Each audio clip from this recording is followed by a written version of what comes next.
That was dumb. All right. So can you hear me now? Yep. All right, great.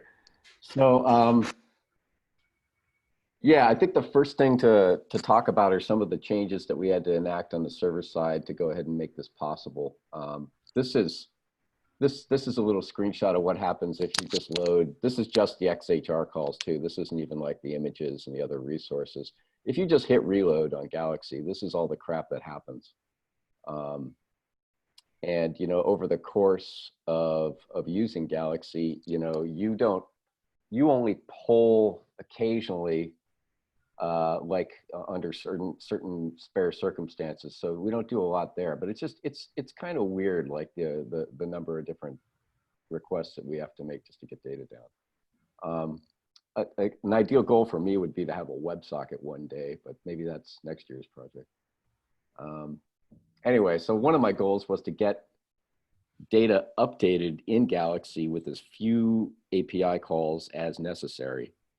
And to that end, some of the other requests that we used to do, for instance, like when you would spawn a job, we would have to go off and we'd have to like make a special little timer that ran for a little while and decided when to quit. We just basically get all of our status through a single API call now. Or two that I want to reduce to one later. And that's possible because we changed the database to have real valid update times. Obviously we could just spam for everything and poll for everything, but that's nonsense. You want to be able to only just get your change sets. And our update times didn't mean anything until we started adding, John did some work to actually update, for instance, a collections timestamp when the jobs are finished. So now we know that something has actually changed. I did some work to add some triggers to filter changes to downstream objects up to the history. So we're at a point now where if we want to poll for changes in the history, I can just ask at the top level. I can say, did the history change? And that update time actually means something. And if it does, I can go, cool, give me the contents. So currently there are 2 API calls to get all data state for the content, and then there's another one once you drill down into something that has depth. But that's not being polled. That's just something that happens when you on demand. Anyway, so the main goal here was to be able to reduce the number of API calls, and by virtue of having a good update time filter, reduce the amount of data that had to be delivered in those API calls. And I think that's working. The next thing to do is to cache everything that we can. And I chose an IndexedDB implementation that uses an observable watcher that allows us to get events when that changes. So what this does is it gives us the ability to just dump stuff into the cache, and then we can write a bunch of watchers that look at that cache and then just update the UI as it happens. And it won't actually matter how the cache gets updated. It doesn't matter whether you do an AJAX call and update something manually because you just saved something, and it doesn't matter whether the polling went on. It doesn't matter if I hook this up to a WebSocket next year, which we definitely should do. In any of those scenarios, all that happens is the cache gets updated and our watchers go, cool, my query is updated, let's have the new data. So that was the goal, is I'm trying to simplify the pipeline and still allow all these secondary steps to cache data the way that we want to do, so that we're not requesting stuff that we don't need, to make this thing a little zippier. There were some other changes that had to be made on the API. The collection data, when you get data for a collection currently on Dev, what you get is the entire collection as a tree. It's a giant block of data representing every single tree, node, and branch on that whole collection, because, well, up to some kind of like hand wavy file, hand wavy count limit.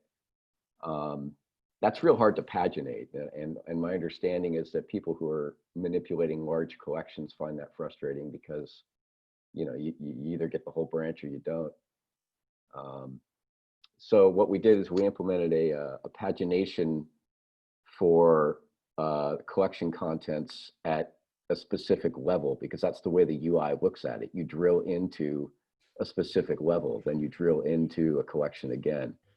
So we added some pagination parameters to a collection, and now we have the ability to search through very, very, very large lists of, very large collections, and filter them and limit and offset them, and give you all the filtering features that you might expect from a modern list component.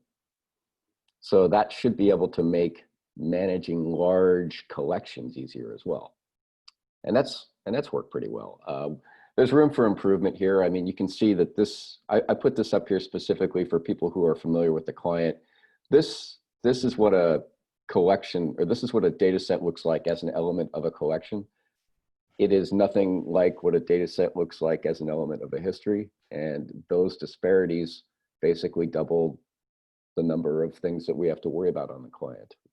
Inconsistencies in the API are the primary thing that has made my life hell for the past year.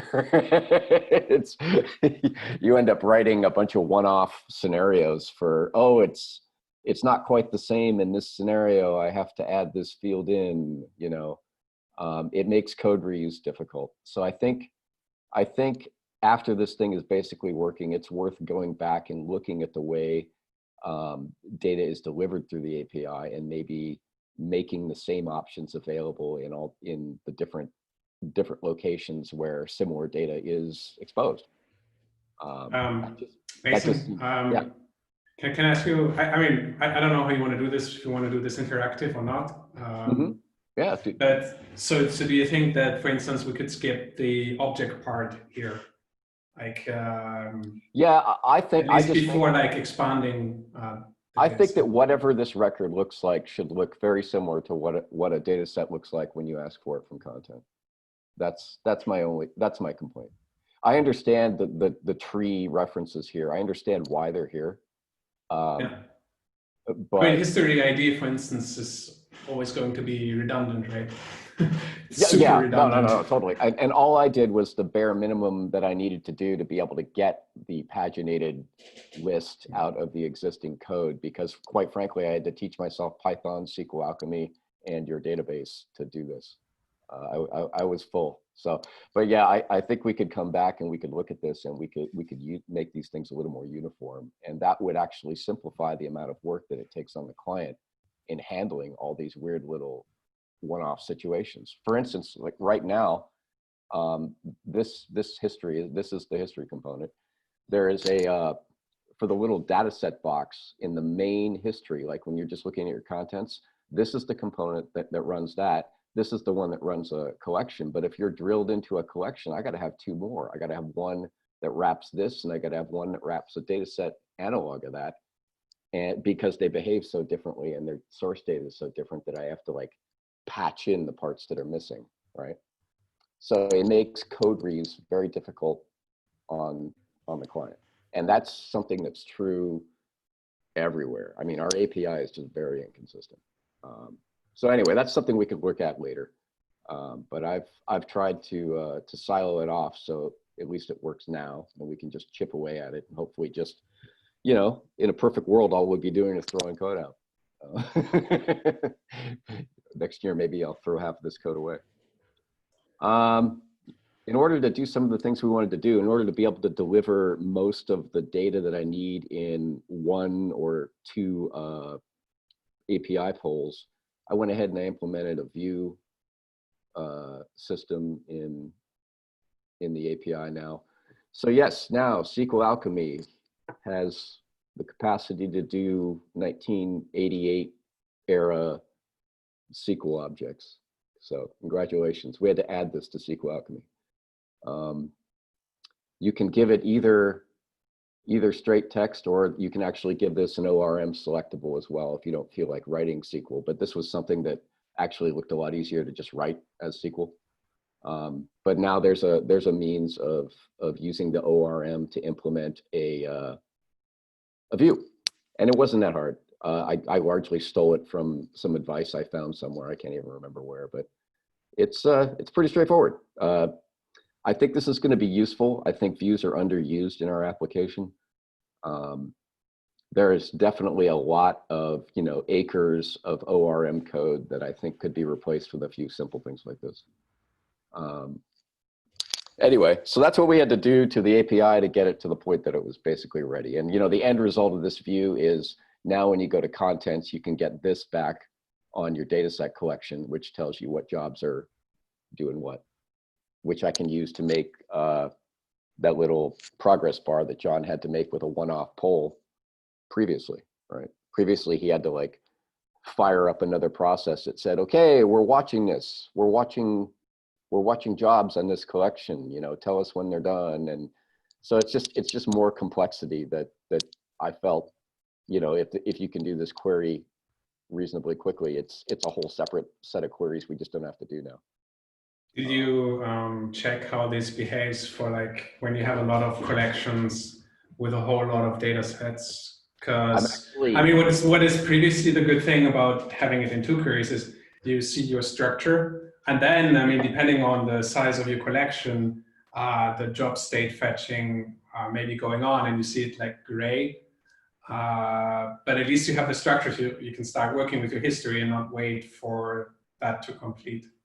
Yeah, no, that's exactly what this does though. This returns like this returns counts, so like if something is waiting, here, I think I can probably do it right now. Let's see if I even started it. I mean, just to give you an idea, like in the COVID project, we now have histories that have 100,000 items. Oh no, exactly. And that's exactly the kind of thing that I've been doing this past couple of days is building very large histories. And I was going to talk about this later. I am seeing performance issues, not so much in the database queries, those are fine, but more on the client, more on the caching mechanism. I'm finding that I have to work around some, I don't know if it's a flaw in the way I implement it or if I just have to change text, but I'll talk about that in a minute. But yeah, that's exactly, I mean, when whatever, I've got a bunch of tiny little files that I use for this purpose.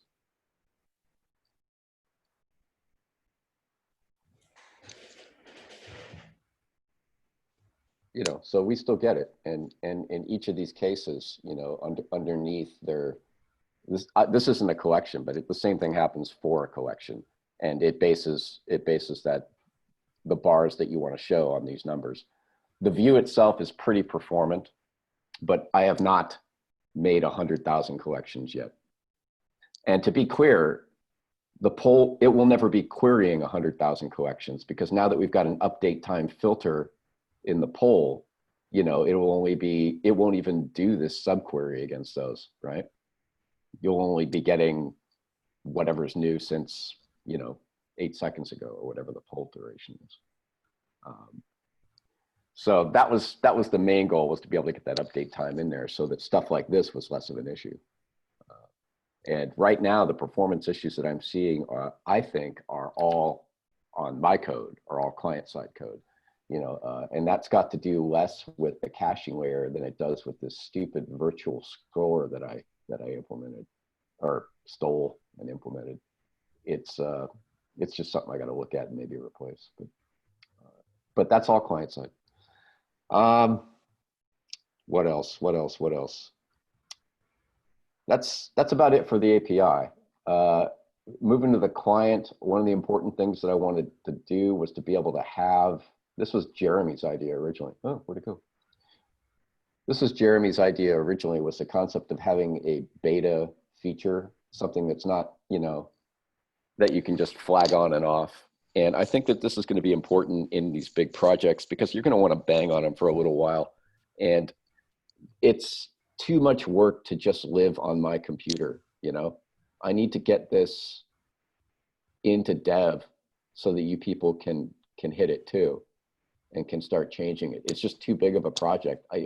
If our procedure is a PR must be feature complete and then it's merged, you're only ever going to have Frankencode because you're going to get these like little one-off gigs that may or may not fit into everything depending on who's got time to review the PR, I think these bigger projects, you got to be able to say, this is the beta implementation. It ain't for real. Make it an option, turn it on and off, and have you guys bang on it and change it and update it. It's the only way to do these big ones. Otherwise, you're going to get yet more spaghetti code. And if you just try and do every little change microscopically. That's my opinion. That's my takeaway after this year of madness. So my goal is, even if this thing is not perfect, I'd love to get the beta implementation into dev pretty soon. It's nicely isolated in the sense that you're not changing a whole bunch of stuff all around. All the backend stuff is already in there. Yeah. It took a long time. Yeah. I mean, that was one of the challenges for me, is just like I'd never really coded Python for any reason. Most of my server-side work has been in different languages. So I had to learn Python, and then I had to learn your ORM, which is not good. And ORMs in general are just not good. But this one in particular is really not good. So that was fun, but I think I got a handle on it now. Oh, to that end too, the triggers, there's room for improvement, definitely. Like I think IT, who's ITCR4? Who is that? That user on GitHub. Sergey. That's Sergey? Okay, Sergey started making something like this for triggers. The second oldest element of SQL that is not supported by SQL Alchemy. But I think that we could definitely, my current implementation is very manual. It's like, are you in SQLite? Are you in Postgres? And it renders a trigger. I think there's room to house it in this kind of SQL Alchemy structure. It wasn't that hard to build a Vue ORM class. And given that we only have to target 2 databases, it might not be so hard to go ahead and make a trigger class that does the same thing. So that's room for improvement there. So I've heard, can we have a conversation around the beta flag? Yeah, sure. What's up? Opinion, I'm sorry, I'm hearing children. Yeah, Sergey, can you mute? Sorry. Yeah, go ahead, John, what was that? Oh, sorry. I mean, I don't have a strong opinion about what level of feature completeness needs to be ready for it to be in, but I've heard other people have strong opinions, and I've heard like conflicting things now. And like, can we as like a team to sort of decide, like, is this something that's going to be behind the beta flag when we merge it, or are we replacing it?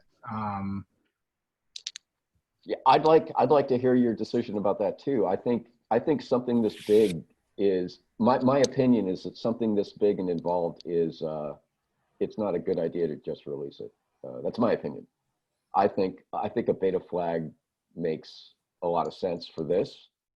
And again, I would love to get this code in your hands, Does anyone disagree with that? Does anyone want this to be replacing the history before it gets merged? No, not I at did all. think We've historically had beta flags for stuff. It's not a big deal. Oh, I didn't know that. I wasn't aware of that, Danny. Yep. Yeah, we use that for admin interface example. I mean, Well, the good. admin interface, on the other hand, was not a great success because, like, ultimately we didn't actually ever use that beta one. There was no follow-ups, and eventually it had been rewritten again and then not completely replaced. So maybe that was a success then. Maybe, yeah. can be argued, but I mean, for sure, I don't think this is something that would be difficult to rip out if we're not happy with it. And yeah, I mean, I also think that it is actually kind of hard on the client to do this because part of the challenge of what we're doing is trying to separate all the Vue code and make it modular and separate it from the Galaxy elements. And actually, there's quite a bit of work that's involved just in making this thing run inside of the Galaxy environment. So I don't want you to take away the idea that this is easy. Making a beta thing that works and continues to work with legacy backbone code takes a lot of like little adapters and shit. So it's not, I guess I shouldn't swear, we're recording.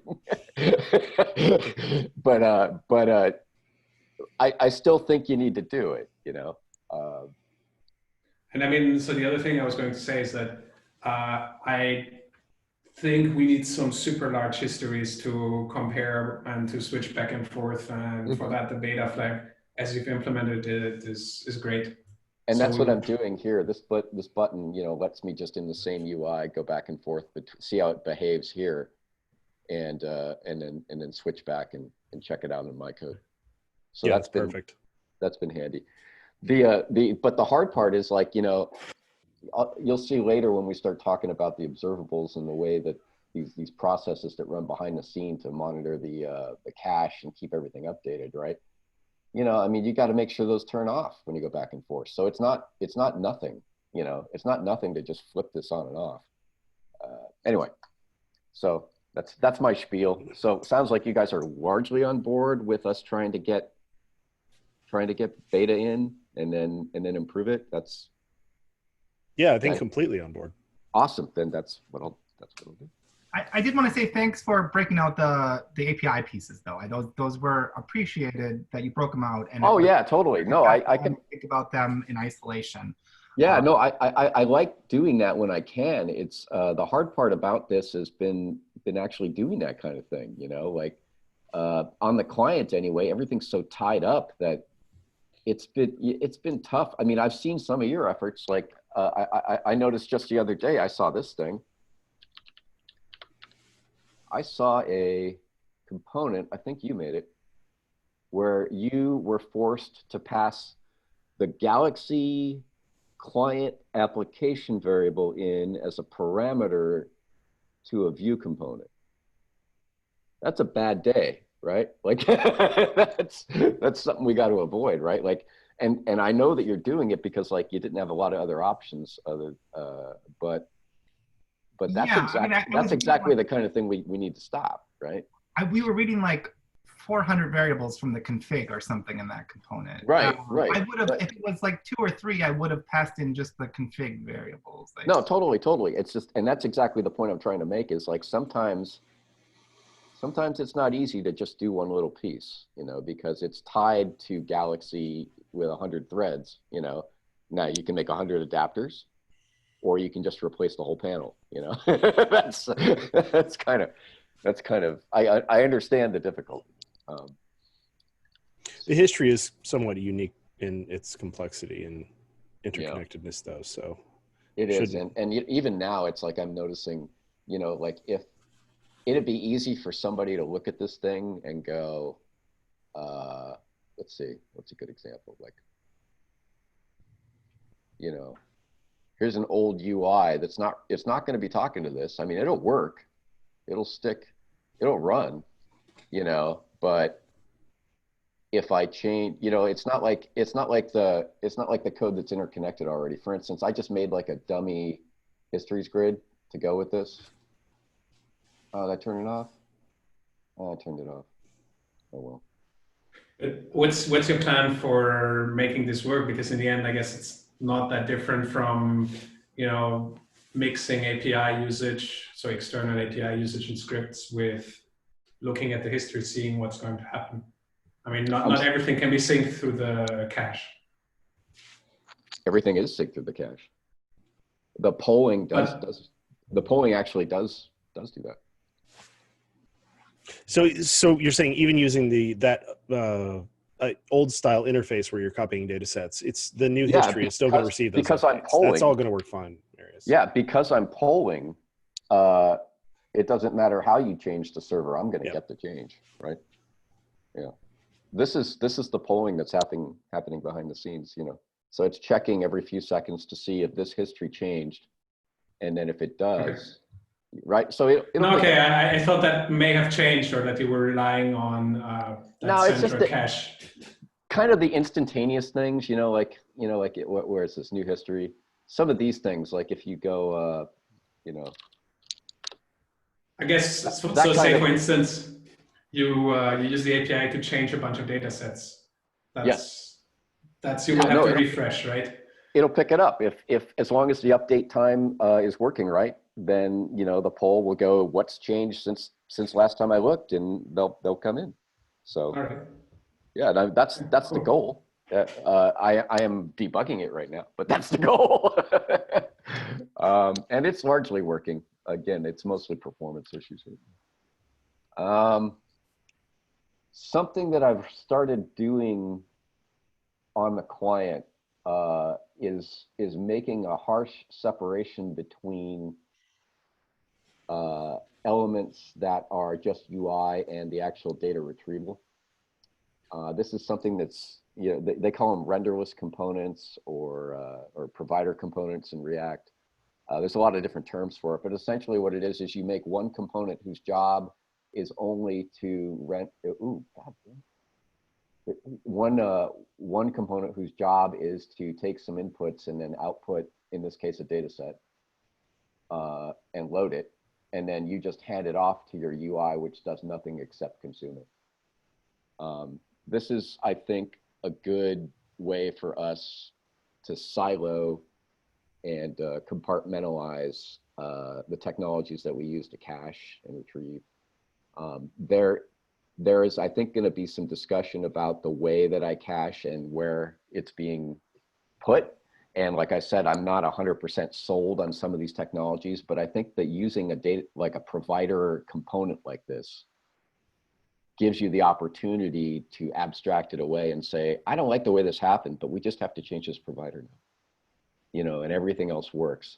So I'd like to see more building like this, but it takes a familiarity with building components, being able to use events, being comfortable with events and passing props down, and understanding the way Vue works with its reactivity system.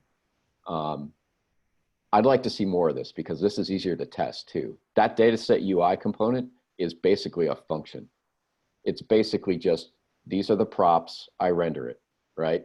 That can be unit tested completely on its own, very effectively, without a lot of mocking, without a lot of brain damage. Can you show us what the dataset provider component there looks like? Sure, that one in particular is a little complex because that's the one where you click on the data set and it either looks at a summary, right? Or it checks the cache and then it says, am I too old? Do I go get one from the server, right? So I'll show it to you, but this is the worst one. So a renderless component is essentially a component where all you're doing is rendering one slot with the results that you care about, right? And you can pass in functions. Sometimes I pass in like an update function if there's an internal state variable that you need to take. Like in particular, I have one of these for the general history content, like when you're just looking at your list of content. And one of the things that's in there is like a set of search parameters, like, you know, what's in the text filters, what's the limit and the offset, you know, and some other stuff like that. So that's like kind of internal to the scrolling action. And, you know, you can pass out functions too. So it's not just properties. You can pass out anything that's on here. The way this works, this particular provider, is I am watching what's passed in. And I wanted to talk about this later. This particular one's using RxJS. It's using some custom operators I made. What this is doing is it's taking what came in and it's looking at the dataset cache, and that itself is its own operator that can be unit tested separately from this. And then it outputs some JSON at the end. What you do is you subscribe to this thing and it just pops it on there. So this is actually the worst one. Let me give you a better example, like a more realistic provider. I made a factory for it too, like a generic one, because in general, it's actually much easier. So here's a factory function where you just pass it an observable operator, which I'll show you. And then this is just like a general input, you know, like what is it? Is it a primary key? What comes in? Is it an object? What is it? So the props that go into this component are whatever these inputs are. And then you just feed it an operator, and all it does is watch for changes, runs it through the operator, and then puts it on this item property. So it's actually very simple.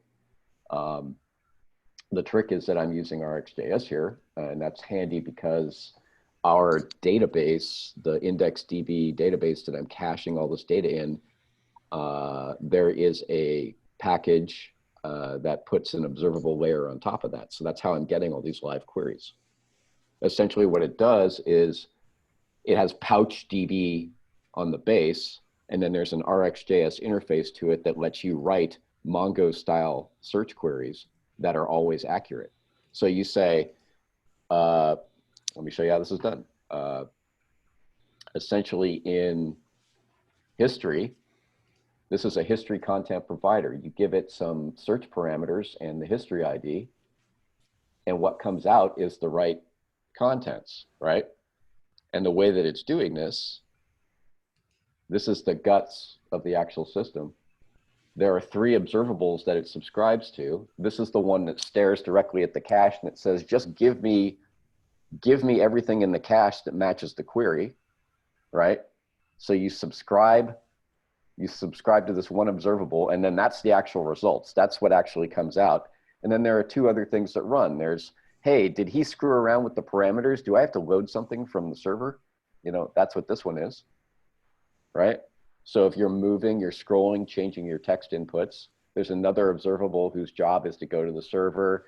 And because it's abstracted like this, you can do things like chunk it into, like what I do is like, I don't just like ask for exactly what you ask for. I'll chunk it into pieces. Like I'll say, give me, you know, whatever your page size is. If it's 100, you know, give me blocks of 100 because those might be cached, right? So like if you say, give me a range of 300 items that I want to look at, I'll probably actually like break it into 3 discrete requests, 2 of which are probably cached already, and it won't request them. It'll only give me the 3rd one. So you can do all that complexity because it's hidden behind this operator, right? This can get as complex as you want. It's just something that runs, you know. And then the last one is the actual poll. This is where it subscribes to changes that happen regardless of human intervention. So, you know, if the server updates something, this is where you are asking, you know, how does it know when you update data sets in the legacy UI? This is how it knows it's polling. And one day, if we're all good children and Santa is nice to us, then this won't be a history poll. This will be looking at a WebSocket. And it'll all work the same with about 3 lines of code changed. So that's the guts. That's the guts of it. I think, well, let's see, what else do I want to cover? There's some details there I'm happy to go through, but I've exposed all the caching objects both as a promise function for people who like just want to give me the thing out of the cache right now. So I've exposed everything as promises and also as observables if you want to do something fancier. So here's an example. You know, there's a get content by ID. Why does it keep doing that? There's a get content by ID function that I built for you that says that's just a promise, you know, and that'll just go to the cache and it'll get the most recent thing and just dump it. So if you need to do something simple like that, they exist. If you want to do something fancier, like watch a WebSocket, and whenever a new content update mechanism comes over the pipe, cache it into the cache, right? This is an observable operator that is basically very similar to this function. Well, the opposite. This is a cache, that's a get. But you can use it this way too. And one is actually built from the other. You know, for instance, all the promise functions that I'm talking about are essentially like, take that operator I just made and do it one time. So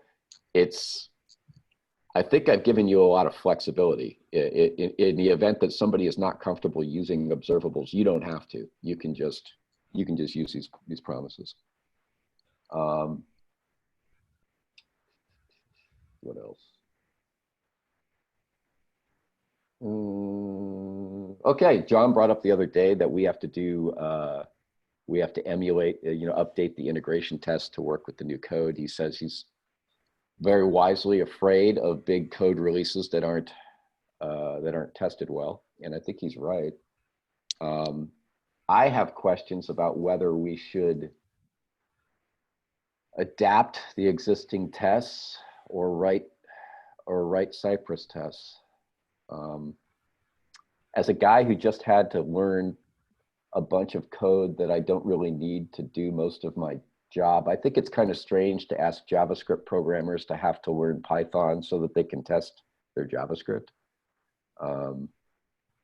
And Selenium's rickety, man. It's getting old. I don't know. Like, I'm in the camp. I'd like to write new tests, possibly in a new platform. I'd like to open that up to see what you guys think. But that's my vote. If I had a vote, is I'd like to.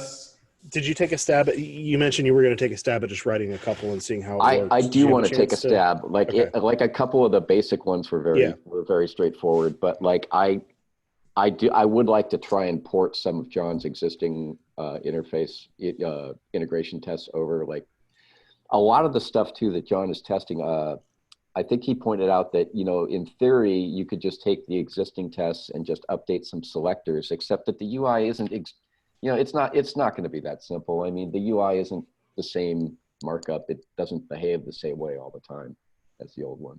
I mean, we do need to have a stable semantic layer to be able to interact with the application, but so maybe we should actually just have a completely different roundtable discussion for. I know. I would like to do some more experiments good before. I'd like to experiment more with that before I weigh in on a definitive opinion on that. But like my opinion, just strategy wise, I think it's a bad idea to try and entice a JavaScript programmer to write his code and then expect him to try and learn Selenium to test it. I mean, I really think it's a sort of I don't think those two people need to be the same people, right? So if you look at who has written like integration test, well, I don't like that, like end-to-end tests, right? Like who has written QA tests in Galaxy, right? I mean, a majority of them are primarily back-end people, right? Like the people who have written the test. I mean, granted, the framework is in Python, so it would make some sense. But I mean, I don't think our QA team needs to be the same front-end developer team, right? Like that's legitimate, but also the JavaScript asynchronicity tools are way better than Python's. Like just screwing around with Cypress a little bit. I mean, it's a lot easier to write tests with promises, and especially now that I've got things like observables flying, you know, you're going to need, I don't know, I find maybe it's just my unfamiliarity, but I find it clunky to do in Python. And I think it might be a lot easier realized. I think the language of choice is probably the worst argument. You think so? Yeah, well, yeah. So Cypress just has so many other bells and whistles in terms of walking through and debugging tests and things like that made it look promising to me. I don't honestly care if it's written in JavaScript or Python. That's another thing I'd love us to work on. It's taken me a lot of time to be able to get like our unit tests to a point where I can debug it in like VS Code, or, you know, just getting that set up is a lot of brain damage. Like, all right, 2 weeks testing topic, right? Yeah. I mean, I think I don't know. I've got some formulas that I did. Like, for instance, it was the longest time before somebody explained to me how to debug the API while I was running it, you know. And it was, I just didn't know. Cypress doesn't really, I mean, it's not like in Selenium where you spin up a real Galaxy instance, right? So it's not the same kind of end-to-end, is it? I think it is. I think you can run it against a wide instance. You can run it. Okay, I just looked at it, so I have no idea. No. It's just a different testing framework, but it's the same basic scenario. You fire up the website and then you point Cypress at it. So Alex M requested to talk about GVL in 2 weeks, but we could split that in half and do this also. I mean, it's probably. Even the unit testing, I write unit tests in Vue, and it's just a pain because I only know how to use the command line. Yeah, I've been trying to get figure out how to do that well yet. So I would love to see like just how to do that. That's a totally legit issue. Like sometimes it's not easy either. Like especially you know, I gotta say that's one of the downsides of RxJS is testing it can be it's got to be very well explained. You know, I feel like it's an easy interface to use after it works, but testing it and even debugging it sometimes can be challenging, and that's kind of a downside. It's one of the reasons I put so much effort into modularizing it in these providers, you know? So if this just doesn't work, if nobody's happy, if we just, you know, this provider could just turn into something else, you know, it could get its cache data in some other way. As long as what comes out here is the answer, you know, it's just a good abstraction layer for a component basis. That's all. So, I mean, that's really the main thing that I'd like you guys to take away from this strategy is separate data retrieval from just UI elements, you know, separate those two things, because one is very easily tested and the other is usually the problem. So on that note, I saw in your the RTFM document, you mentioned when to use Vue and when not to. Can you go into that a little bit? Yeah. Actually, something about that. I had a conversation with Jeremy the other day, and I think I confused him more than I wanted to. You guys will probably be wondering why there's not more in Vuex. I don't know whether this is something that you guys have done a lot of reading about, but people overuse Vuex. My first reaction was to try and start storing everything in here, right? But if you think about the data that's actually here, like what's the actual data in the history panel? We've got the list of histories, right? We've got the current list of content, which is based on a set of temporary parameters and the current history. This is inside of a history component, right? Current history selected, right? We've got a bunch of selected items, maybe you've selected 20 data sets and maybe 4 of them are expanded. This is about it. And if you notice, almost all of this is specific to the exact component that you're talking about. The parameters that are going on inside this component, the exact history that was selected. What this means is if you try and model this in Vuex, what you end up with is a bunch of, here's all that I put in Vuex right now is the top level histories and the current history. At first I said, okay, well, you know what I can do? I can have like, I can have the current histories or the current contents, right? And I said, well, this will be a map, right? This will be a map. It'll be a history ID to the list, right? That's great, unless you have 2 history components that are up at the same time. And actually, you do have that interface. It's something that has to be built. I think you've got an interface where it's possible to have side-by-side histories and drag stuff between them. You know, what if one day you want to have one history open and it's got all the deleted shown and another one has all the hidden shown? You want to drag stuff back and forth between them. If we do Vuex this way, you can't do that because the state is all tied to a history ID and not an individual component. I guess the point I'm trying to make is after you actually look at all the data that you're dealing with, very little of it makes sense to put in Vuex because you're not sharing it outside of the history component itself. It's all super specific. People watch these tutorials about how to use Vuex and, you know, it's easy to walk away. Oh, I put everything in there, you know? And that's actually not the right answer. That makes it harder, and it boxes you in. But I have put stuff that I think is legitimately global. For instance, the list of histories we're going to use on pull downs. We're going to use on the history grid. But the list of contents for a specific history and everything, all the dependencies that are used to create it are all specific to the exact component that you're talking about. So putting it in Vuex is actually the opposite of what Vuex is for. So on that note, how should we go about picking stuff out of a history to use on a tool form or that kind of thing? Picking stuff out of a history? Yeah. So you're going to run a tool. Let's say you want to target a history that's not the active history. and you want to find something to plug into a tool. Well, I built you, I think I talked about this a little. I gave you a bunch of tools. There are a bunch of there's a bunch of functions in here that you can just call that say, it's a promise-based function or it's an operator. You know, I've given you two interfaces to do that, but you just import it and use it. Okay. Yeah, I know we had talked about it. I was trying to make sure. Oh, okay. Yeah. No. That was one of the reasons that I explicitly went to the effort of creating a promise-based interface for you guys, is because I know that like in some other component, you're just going to need this one thing, you know?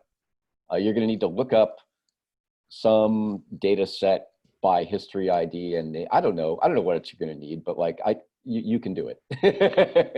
You can do it, and it's with a promise function.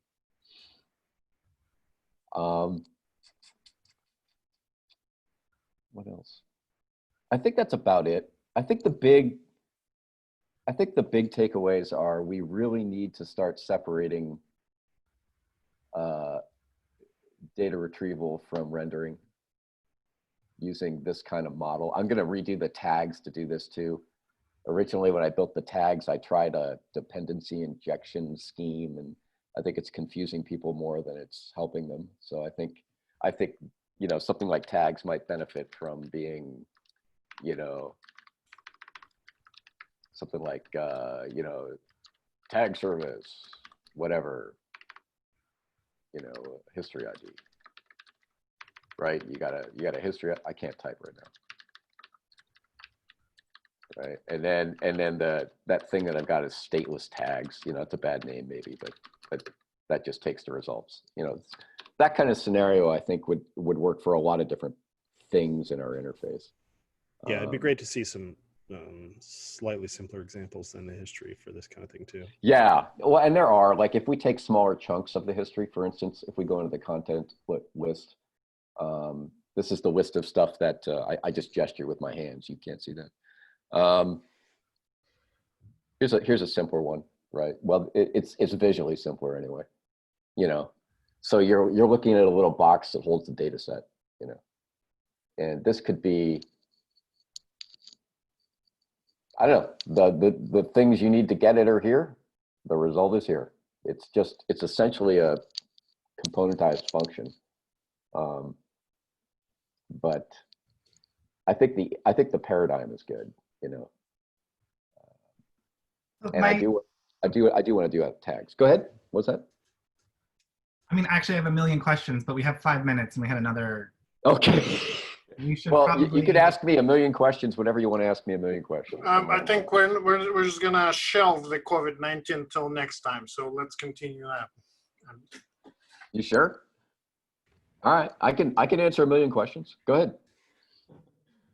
I mean, just to like sort of restate what you're saying here. I mean, like I'm like no expert, but is like my sort of thought of the advantage would be like I can now test how I'm fetching data separately from how I'm rendering it, right? That's exactly it. Yeah, it's essentially separation of concerns via components. You know, I tried doing this with tags. I tried injecting a service.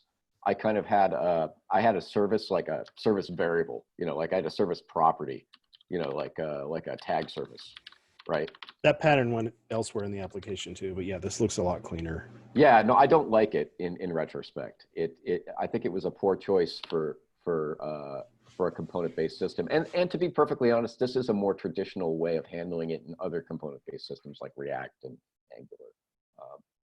So essentially, it just allows you to, like, yeah, it's just an abstraction mechanism. That's all it is to it.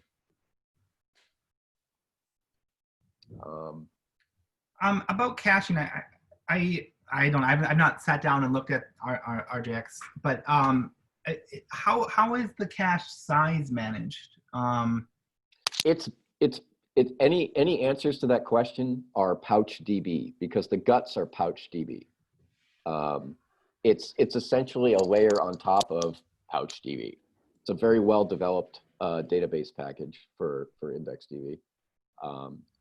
But so it will make sure we're not just growing the cache indefinitely inside. No, you can set limits on it, I'm pretty sure. But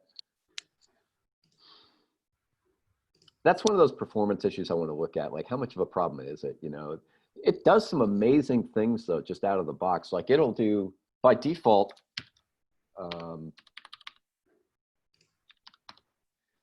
by default, you can use either a memory version of it or the actual IndexedDB version of it, and the only difference is changing the adapter.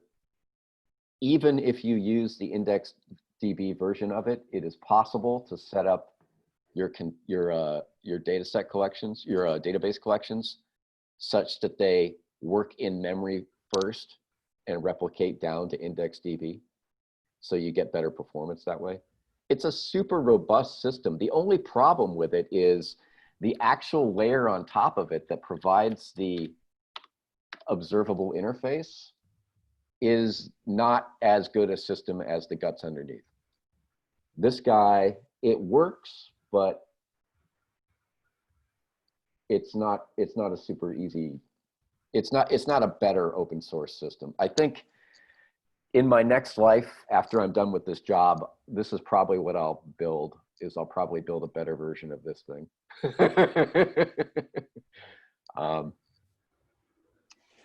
That's the only bummer of it.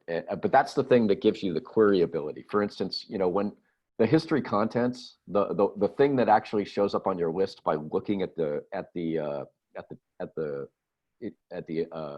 IndexedDB cache, that I want to show you how that query is assembled.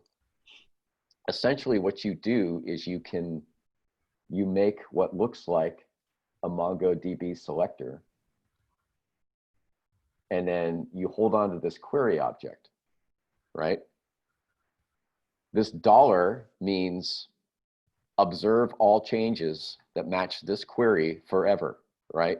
So all you do is you subscribe to this object and it emits the right answer, like with your parameters, right? Like with your, you can write a very complex query against PouchDB, and what this system, this RxDB system does is it exposes changes to PouchDB as an observable. So you can write the query and say, give me the observable for that, and then just hold on to it. And that's essentially how the content list gets rendered.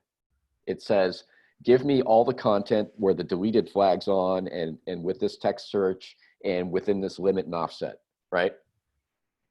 That's the query. You write a SQL query to the database and make it observable, and as the database changes, the right answer emits off it. So it's beautiful. It's really simple. I wish this system were better documented, and I'm not super fond of the API. You can run into situations where if the schema of your database changes, you have to do some handling. Again, that's also easy in RxDB or in RxJS. You know, if you're building your collection and something goes sour, RxJS comes with a very rich set of, you know, retry handlers, and it's got great tools. So essentially I end up like dropping the collection and doing it again, or if things fail, you can have multiple fail-offs. But essentially all this stuff, you just access it by saying, give me the collection and observe it, right? So everything happens upstream. It's just a pipeline, right? The end user never has to know. This can get as complicated as it needs to be behind the scenes. You just say, give me the collection. And if it has to drop it and remake it and drop it and remake it, it does so. You know, at the end of the day, the consumer just goes, is my collection here yet?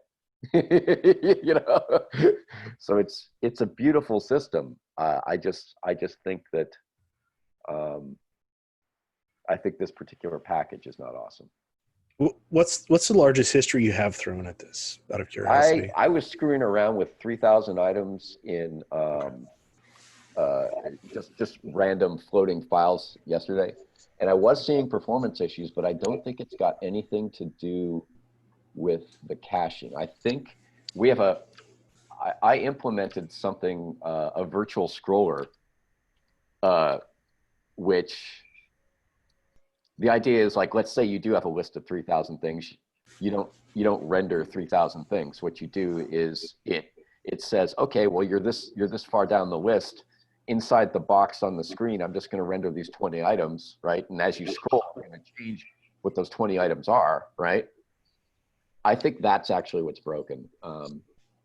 because like when I switch it out and I just look at it, if I just dump the data directly to screen and don't bother using that virtual scroller, it's pretty zippy. So there are some performance issues I'm fighting with right now, but that's really all that is performance issues. Yeah. So what's the timeline for us to start testing? I mean, do you want this already, or are you still tinkering? I want to finish a couple of the problems that I found last night by virtue of doing exactly what Dan had said, dumping a very large history in there and running into some of these blockages. I want to fight with that for another couple days. Did your history had collections in it? Yeah, you can have collections. You can make collections. I don't know whether the one No, I mean the history you were testing. Did it have collections? Oh, that wasn't the problem. The problem isn't whether or not it had collections. The problem is just the again, it's just a scroller. The collections would not have made a difference for the problem that I am describing. That's just because like right now, a collection is just another item on this list, right? The problem is the number of items on this list. That's what we got into. As for like, is this problem going to affect maybe that's what you're getting at, is this problem going to affect a collection once you drill into it? Yeah, it's the same mechanism. So, but it's not so much the caching and it's not the server side problem. It's really just a UI issue with this component that I decided to use. I'm either using it wrong or I need to get a better one or right one. But it's just a little sluggish rendering. So anyway, I want to fight with that for a couple of days and then it should be ready. Okay, so as beta, we could review Monday, and merge a PR next week. Okay. Maybe Monday. Yeah. I've got to update my existing unit tests. I've broken them all. And then, yeah, I mean, then I think we should have that big, long integration test conversation. Yeah. And I invite help writing those, you know, like there's going to be a lot of stuff to integration test. So are you planning to also, I mean, once all that is done, are you planning to also bring the multi-history view to that framework? Yeah, once this works and is tested, that was exactly what I was talking about back in the Vuex conversation, you know, like we actually already have interfaces where more than one history, even potentially more than one of the same history are on the screen at a time, right? So those need to be siloed. Yeah. But yeah, I mean, if this works, then it's time to do that. I've already built the polling mechanism to handle that. It does a round robin thing. Like as each one of these histories subscribes to its poll, it keeps a list of them and it just goes in order. So you're never gonna like, I don't know, this could get more sophisticated too. I think we might be able to poll for changes to multiple histories at the same time. We could probably get away doing that too. I would like to change the API. Currently we go to a history, right?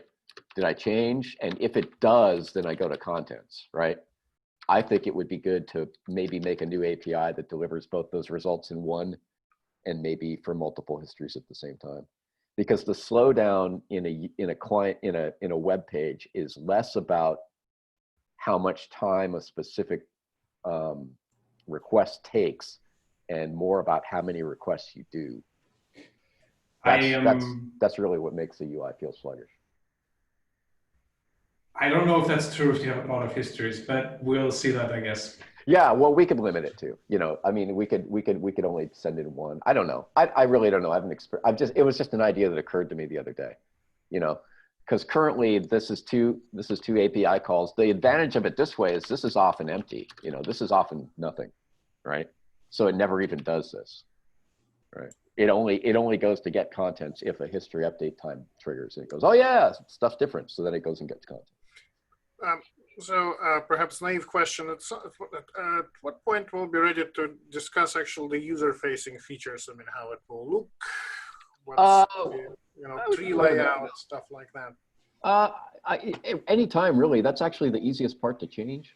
So yeah, I mean, you can throw suggestions anytime. I put in some new stuff, like you can shift to select. Keyboard commands like arrows take you up and down. You know, if you right click, it'll open, or right arrow, it'll open. And so that's on the top, you have that branching icon. What does that do? Oh, that's going to go to the structure graph that I'm building next. All right. That's the fun stuff. That's actually the part that I thought I was going to start with a year ago. Yeah. That's the thing. And is that something we can actually have running on test just to play with it, or is it not that? The structure graph? Well, the whole thing. The whole thing. If I can get this tested enough so that we can merge it into beta, then you should be able to use it after you're logged in. You can access it from the menu. It's at the bottom of the gear.